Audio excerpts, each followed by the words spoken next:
फिर 2001 से लेकर 2021 तक अमेरिका भी अफगानिस्तान को इन्वेड करने का ख्वाब देखता रहा और ये भी फेल रहा। पर आखिर क्या रीजन है कि ये दुनिया की सुपर पावर कंट्रीज जिन्होंने तकरीबन पूरी दुनिया को रूल किया, लेकिन एक मामूली से अफगानिस्तान के सामने ज्यादा देर तक नहीं टिक पाती और पूरी तरह से अनसक्सेसफुल रहती हैं। और जहां अफगानिस्तान में तो कुछ ज़्यादा रिसोर्सेज भी नहीं है, जिसकी इकोनॉमी भी काफ़ी वीक इकोनॉमी समझी जाती है, जहां पर हर तरफ सिर्फ बंजर ज़मीन पहाड़ों के अलावा कुछ नहीं है, इतने पावरफुल कंट्रीज एक अफगानिस्तान को क्यों जीतना चाहते हैं? पाकिस्तान के नॉर्थ और नॉर्थ ईस्ट साइड पर यह है अफगानिस्तान। इसकी हिस्ट्री से लेकर आज तक, फिर चाहे वो अमेरिका हो, रशिया, यूनाइटेड किंगडम समेत शायद ही दुनिया की कोई ऐसी सुपर पावर कंट्री हो जिसने अफगानिस्तान पर अटैक करके इस पर अपना कंट्रोल बनाने का ना सोचा हो। मॉडर्न इरा की अगर बात करें तो first, second and third Anglo Afghan Wars में जो 1839 से 1999 तक लड़ी गई, जब ब्रिटिश ने अफगानिस्तान को इन्वेड करने की कोशिश की, लेकिन वो ज्यादा देर तक नहीं टिक पाए। ब्रिटिश के बाद फिर सोवियत यूनियन ने सोवियत अफगान वॉर में अफगानिस्तान पर अपना कंट्रोल जमाने की कोशिश की, लेकिन सोवियट्स भी यहाँ पर फेल रहे और इन्हें भी उल्टे पांव लौटना पड़ा। फिर 2001 से लेकर 2021 तक अमेरिका भी अफगानिस्तान को इन्वेड करने का ख्वाब देखता रहा और ये भी फेल रहा। पर आखिर क्या रीजन है कि ये दुनिया की सुपर पावर कंट्रीज जिन्होंने तकरीबन पूरी दुनिया को रूल किया, लेकिन एक मामूली से अफगानिस्तान के सामने ज्यादा देर तक नहीं टिक पाती और पूरी तरह से अनसक्सेसफुल रहती हैं।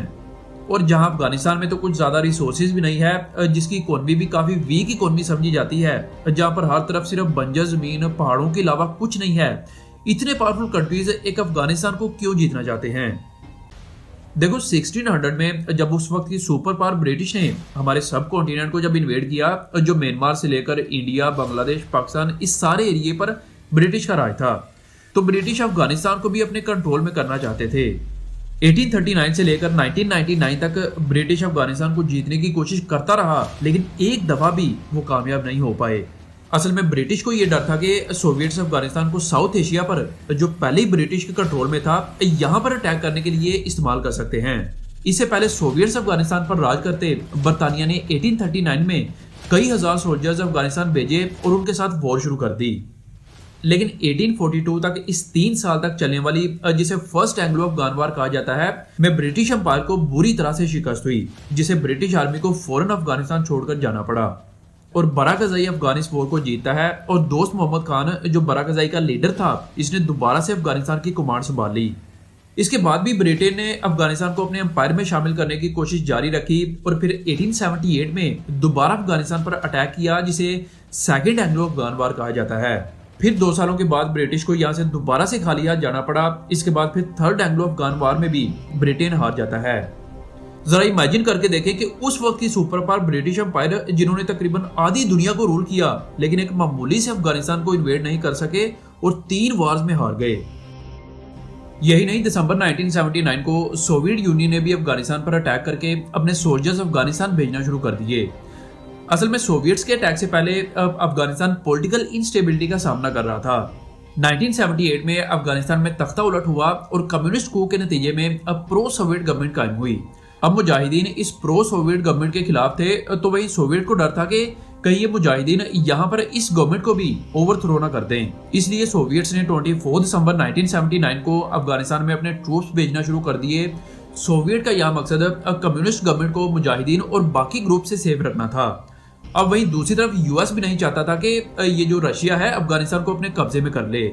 इसलिए अमेरिका ने सोवियत यूनियन के खिलाफ मुजाहिदीन को सीक्रेटली सपोर्ट करना शुरू कर दिया, उन्हें वेपन्स प्रोवाइड किए, फाइनेंशियल फंडिंग करी। पर इसके बाद होने वाली खाना जंगी अफगानिस्तान के लिए तबाहकुन थी। सोवियत फोर्सेज और मुजाहिदीन के अलावा इस वॉर में 20 लाख से भी ज्यादा सिविलियन अफगानीज मारे गए, 30 लाख से भी ज्यादा जख्मी हुए, कई लाख लोग अपने घरों से बेघर हो गए। इस कॉन्फ्लिक्ट या इस वॉर ने अफगानिस्तान को पूरी तरह से तबाह कर दिया। इनका इंफ्रास्ट्रक्चर, इनकी इकोनॉमी पूरी तरह से खत्म हो चुकी थी। अब सोवियट्स पर इंटरनेशनल दबाव बढ़ना शुरू हो गया, जिसकी वजह से फाइनली 9 सालों के बाद सोवियत यूनियन ने अफगानिस्तान से निकलने का फैसला किया और 1989 में ये अफगानिस्तान से पूरी तरह से निकल चुके थे और मुजाहिदीन की इस वॉर में विक्ट्री हुई। सोवियत के निकलने के बाद भी अफगानिस्तान में स्टेबिलिटी नहीं आई और तालिबान अपना जोर पकड़ने लगे और 1990s के मिड में तालिबान ने पूरे अफगानिस्तान का कंट्रोल अपने हाथ में ले लिया। फिर 9/11 को अमेरिका के वर्ल्ड ट्रेड सेंटर पर अटैक के बाद यूएस ने नेटो कंट्रीज को अपने साथ लिया, जिनमें UK, Australia, Canada, Italy, Germany वगैरह शामिल थे, इन सब ने मिलकर अफगानिस्तान पर अटैक कर दिया। क्योंकि यूएस के मुताबिक उसामा बिन लादेन और अलकायदा ने मिलकर अफगानिस्तान में ही 9/11 अटैक की प्लानिंग की थी और अभी भी उसामा बिन लादेन और अलकायदा वहीं से ऑपरेट कर रहे थे।